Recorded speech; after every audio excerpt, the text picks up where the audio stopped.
Hi, this is Ian and welcome to Irish Angling Adventures.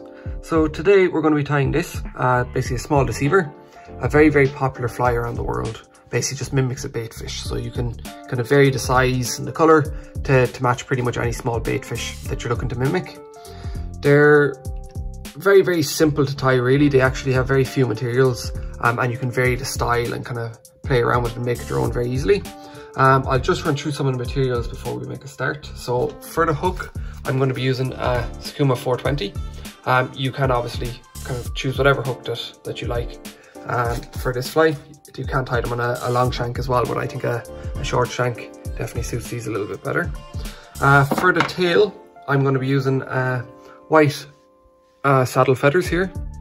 Also in the tail is a little bit of flash. I'm going to be using a crystal flash here, but again you can vary it and use whatever type of flash that you like.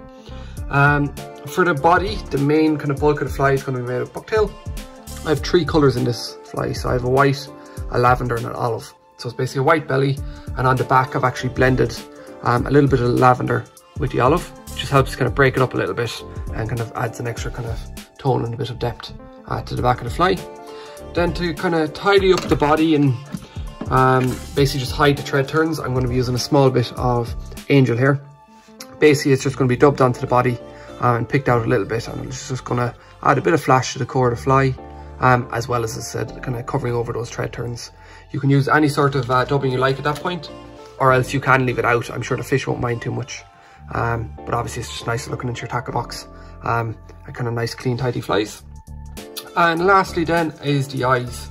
So I'm going to be using a 5mm silver eye. This just suits the size of the fly. Obviously vary it to match the size of the fly that you actually want to tie. And then just for the head to finish it off, there's a small bit of epoxy. I'm going to be using 5mm epoxy, but you can obviously use UV epoxy if you have it. It's going to be a little bit quicker and easier to tie this fly using the UV. Now, so we'll just remove this and we'll make a start. I've started off running the thread from the eye of the hook right back to the bend.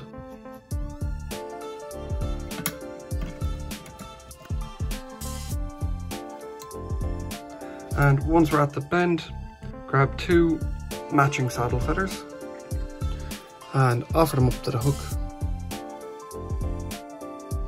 And just have a look and see what length you're happy with. Once you're happy, cut them to length. And then we're going to turn the feathers to make sure that basically underneath of the feathers are facing each other. Again, line them up, make sure the tips are sitting square. Split them on both sides of the shank. Get a couple of loose turns in just to make sure they're sitting where you want them. Have a double check and make sure that you're happy. Once you are, then you can actually start to tighten down, tidy all of this up. Bring the thread right back to the back, and we're going to tie in a small clump of bucktail. So I'm just going to take my bucktail, take quite a small pinch off. We don't need very much. As always, just clean up the ends, and if the fibres are not lining up too well at the tips, just stack them quickly just to get them more uniform in length. Once you're finished, offer them to the fly. I generally like these sitting in around just past halfway down the tail, and you can cut them, trim them up, and then we're just going to offer them here to the side of the fly. Leave the thread turns, kind of tease them around, 2 or 3 light turns, and just use your fingers to manipulate the fibres and finish spreading them all around the shank. Double check and make sure they are all around, and you can start to tighten down. You should splay a little bit and you'll see you're left with just a little collar of bucktail around the two saddle feathers here at the back. So they're purely really just to stop the fibres from fouling around the hook. They just give it a little bit more support and help to keep it in place. Then we will get 2 strands of crystal flash. If you prefer more flash in your fly, obviously add a few bits more.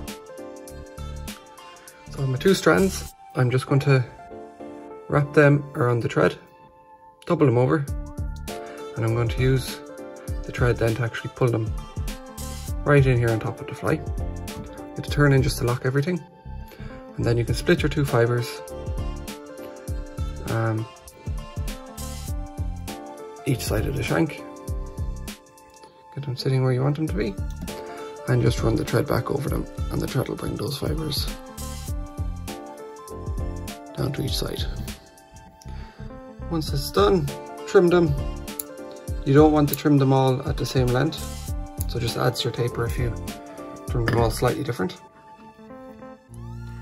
And then to tidy up the body of the fly, I'm going to get a small pinch of my angel hair here. You don't need very much.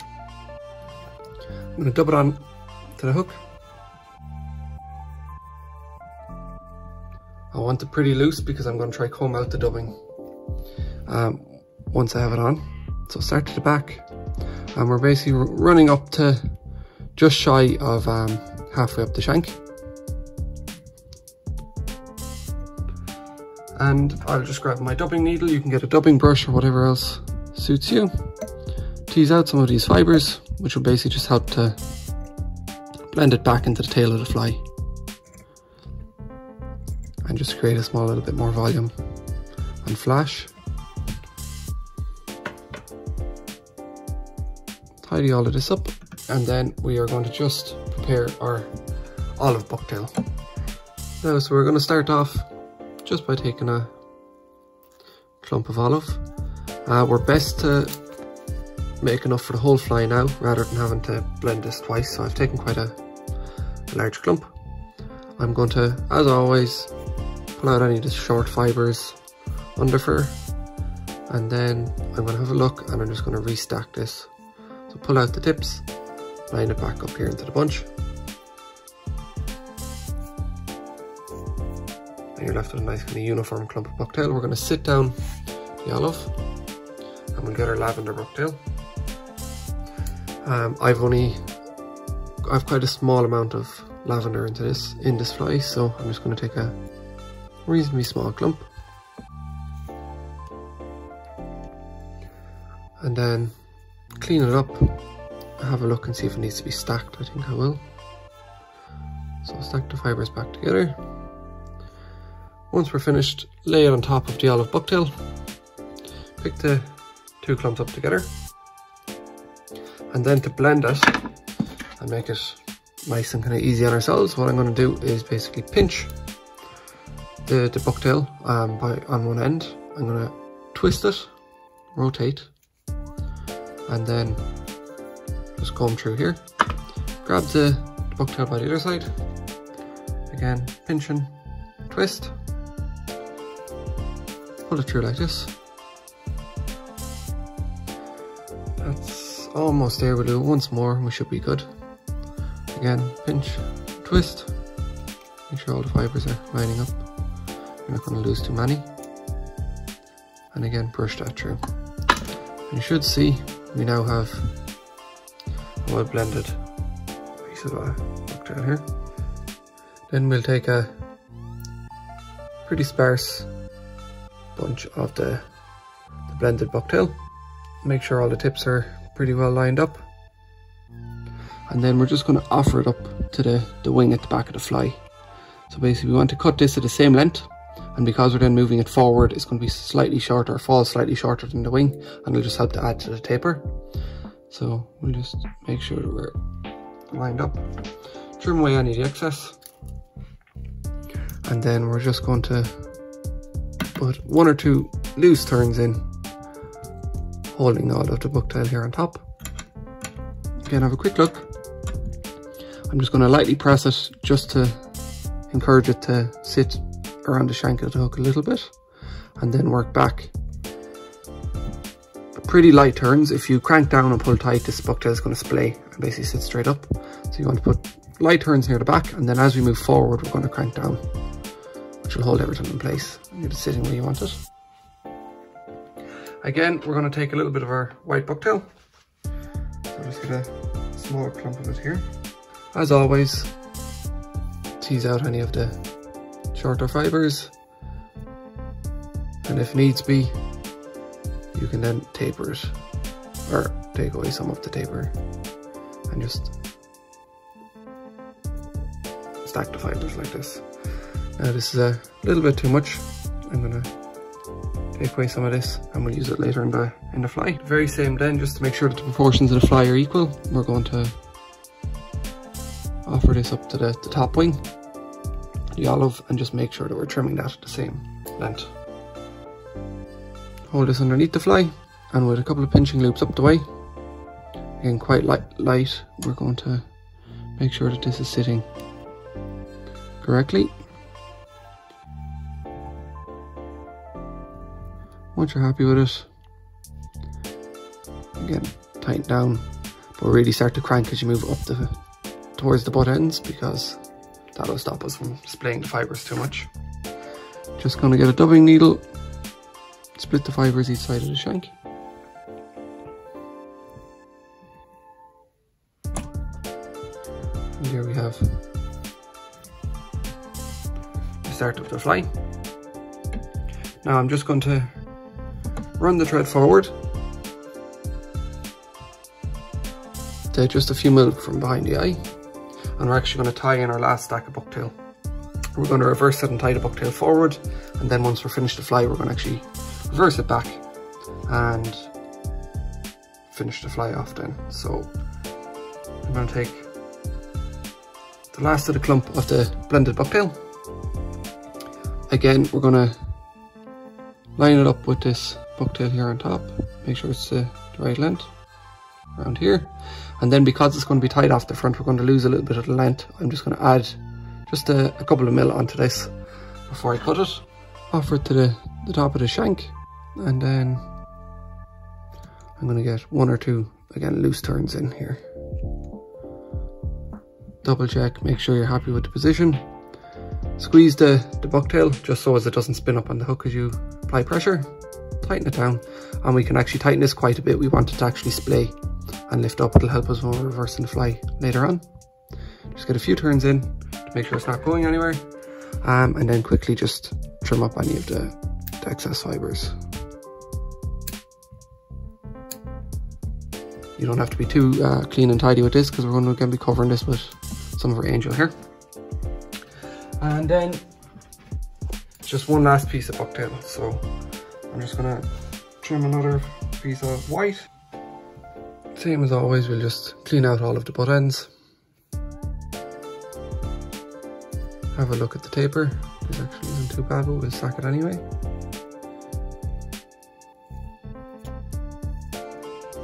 And again, I have taken a little bit too much, so I will remove a small bit of this clump. Line it up again with the bucktail here on top. And around here. Just add a mil or two, as I said, because we're reversing it. Trim off the waist. Hold it underneath the shank. And a few loose turns up the way. Double check, make sure it's sitting okay. And again, pinching the fibers to stop them twisting, you can then start to apply the pressure. Start to work your thread back and tidy up all of this area here. And as I said, to clean up this area, we're just going to use another small bit of our angel here. Again, you don't need very much. Take out a small piece, dub it on, and just loosely dub it up the body. A little bit too much now, so I'll just break it, catch it all in. I want to leave myself a couple of mil here just behind the stack of bucktail. And just like with before, tease out some of the fibers. Manipulate all these back out of the way, a few turns in front. And then what I'm going to do is just put a little bit of a pink in here, just to kind of highlight the the cheeks of the fly. So I'm going to take a very small pinch of the white and then a small pinch of the pink angel here. Line up the fibres, and then I'm going to break them in two. Line up the tips. Have a look. I'm actually going to snap these in two again. And once I have my fibres like this, I'm going to split the bunch. One bunch for the right, one for the left of the fly. And then I'm just going to loop the fibres around the thread. I'll try and show you this. So I'm going to keep pressure pulling up here with these fibres and then pull the thread tight, and this will lock them in right onto the cheeks of the fly here. Then I'm going to do this a small turn of thread, and then I'm going to do the exact same here on the other side. So again, loop around the thread. I'll try and show you this. And pull all of your fibres down.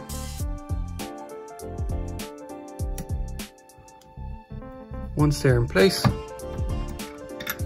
just get 1 or 2 turns in to sway the fibres to sit back, and they'll help to kind of hide up a little bit of the work here along the centre of the fly, and obviously add a little bit of colour to the flank. All there is then to do is to bring your thread right up to the very front. Once it's right against the bucktail, we're then going to reverse it. So you can use a pen to push back the bucktail and make it easier, or else you can just use your hands and tease everything back. So once you're happy with how everything is sitting, pull your thread straight forward, and then you want to put a turn in front of all of this bucktail. We don't want to go over the top of it like this because it'll crush it. You want to put a few turns in here just to keep everything back. Start cleaning and tidying all of this up, make sure everything is where it should be.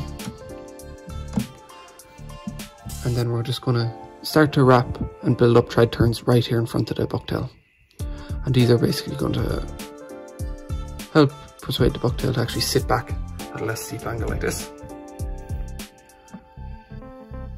So that creates a lot of bulk and volume in your fly. But as you see, we didn't actually need to put too much materials into it. So at this stage, we're just going to get a small drop of super glue onto the thread. I'll get a few turns in here, and then I'm just going to put a few turns of whip finishing. This head is going to be covered with epoxy, so you don't really need to worry too much. Once there's a little bit of super glue on it, it's going to stop this from unraveling just while we finish off the head of the fly. Now you can finish at this point if you don't want to put eyes in, and obviously this will still catch fish, but I'm going to add my 2 5mm eyes to the fly now first. So I have my eyes, and I'm going to make it a bit easier on myself. Just remove them from the card and stick them to my hand. Take a little bit of super glue, and then once I get the eyes orientated to where I want them to be, I'm just going to put a small drop of super glue on the eye, and then drop the eye basically right where I want it to be sitting. So essentially directly over the shank of the hook, and then I'm coming back I'm basically just coming back just behind the end of my thread turns, and it'll make it easy then to line up the eye on the other side. Same then with the other eye, so I'll just get this lined up. Drop of super glue. Just turn the fly on its side. Add the eye. Have a double check and make sure it is where you want it to be.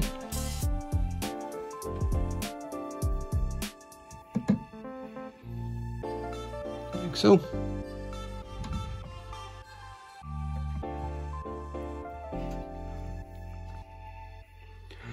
And now just to mix the epoxy. Now, so with my 2-part epoxy, it's basically just equal amounts of part A and part B.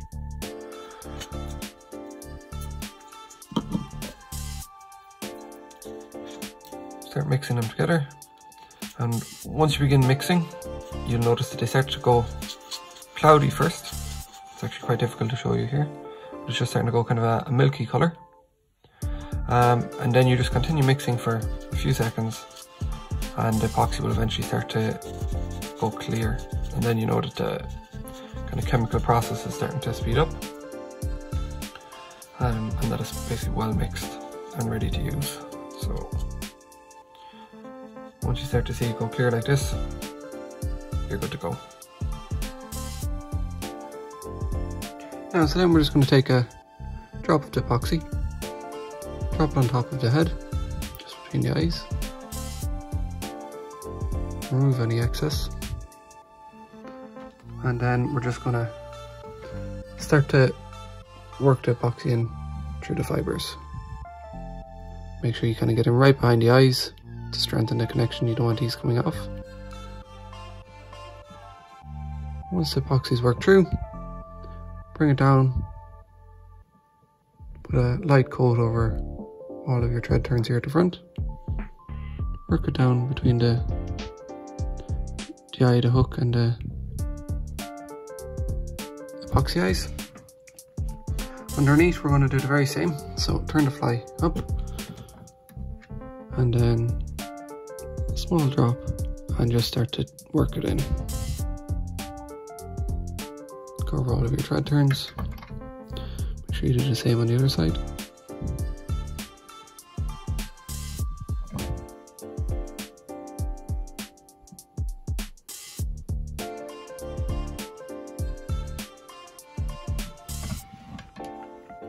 Now it's going to take a few minutes for that to start to set up. So while we're waiting, I'm going to put a small hair clip on the fly, which will help to keep the fibres basically where I want them to end up, and give the fly kind of a little bit of a sleeker profile. So to ease everything back, make sure you get all of them. 2 down here that are not cooperating. Clip in place, and basically just leave this for, because it's 5-minute epoxy, within kind of 3-4 minutes it's going to be set up enough to where you can remove this, and you're not going to be worried that the fibres are all going to splay. So I'll get back to you now once this has started to set up. Okay, so it's been a few minutes, so it's time to remove our clamp. As you can see, that's got everything sitting nicely, and we've created quite a bit of bulk without actually the need for too much material, so this fly is going to be very, very easy to cast and should shed water quite quickly as well. I didn't say it earlier on in the video, but obviously if you want to fish this a little bit deeper, you can put a lead core in the fly, just put in some lead wire, which will get to sink a lot quicker. I'll generally be fishing this in shallow enough water for bass, just using an intermediate line, so the line alone will actually take down the fly. But that's it, that's your kind of deceiver pattern. Now, so we're going to be giving away this fly. Basically, all you have to do to enter is make sure you're subscribed to us and leave a comment in the comment section letting us know what type of fish you'd like to target with this fly. And a week after this airs, we're going to randomly pick someone from the comment section, and we'll get this fly then shipped out to you. Thanks for watching. If you enjoyed the video, as always, please do like and subscribe.